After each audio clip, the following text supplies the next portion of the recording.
Bon, d'abord, Monsieur Pascal Moulegua, lorsque vous venez dans un débat sérieux, il ne faut pas amener les slogans. C'est tout à fait normal. Vous voyez, en campagne électorale, tout le monde, il est beau, tout le monde, il est gentil.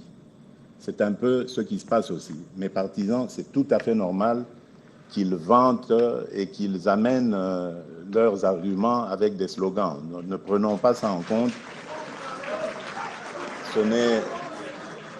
Ne prenons pas ça en compte, c'est vraiment de l'ordre de la distraction du débat, en fait. Mais revenons sur ce que vous avez dit. Moi, je crois qu'il y a à la fois une question qu'il faut se poser et une autre chose qu'il ne faut pas faire. La question qu'il faut se poser, c'est celle de savoir, avons-nous le droit, oui ou non, de nous pencher sur notre Constitution et de l'examiner pour voir si elle entre bel et bien en ligne de compte de nos visions. Vous savez, M. Moulegua, en politique, il y a deux catégories.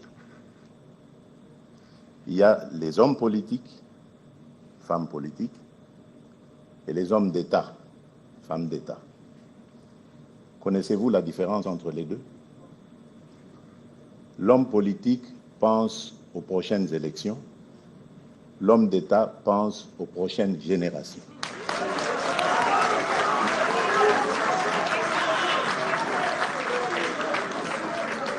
Je ne dis pas,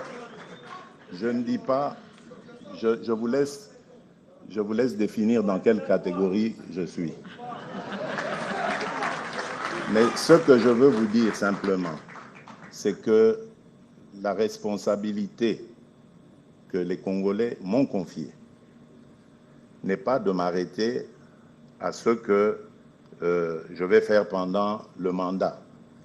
C'est d'aussi regarder les générations à venir. Qu'est-ce que je vais préparer pour eux, sans forcément être là, mais qu'est-ce que je vais préparer pour mon successeur? Qu'est-ce que je vais faire pour que celui qui va me succéder ou celle qui va me succéder ait aussi la facilité? Parce que moi, je vous dis, moi, je me mettrai à la disposition de mon successeur. Je n'irai pas prendre les armes contre lui. Et à la disposition de la République.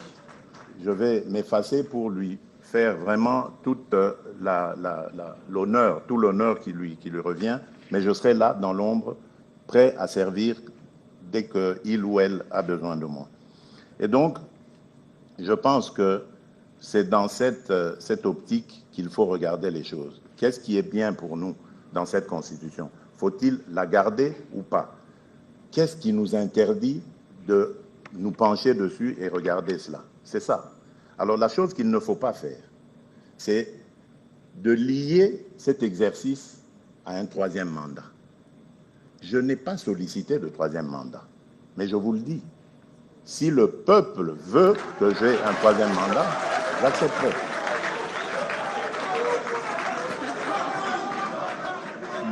Mon problème, mon vœu le plus ardent est que cette République recouvre sa stabilité, recouvre sa dignité et que l'on mette la République démocratique du Congo sur de bons rails. Il ne faut pas regarder notre pays aujourd'hui comme un verre à moitié vide, il faut le regarder comme un verre à moitié plein et se poser la question de comment faire maintenant pour continuer à le remplir. Parce qu'aujourd'hui, nous avons réussi à sortir le Congo du trou noir dans lequel il était. Aujourd'hui, on parle du Congo partout dans le monde. Et ce n'est pas nous, Congolais, qui le disons. Ce sont les étrangers, on les entend, ils disent le Congo est de retour sur la scène internationale.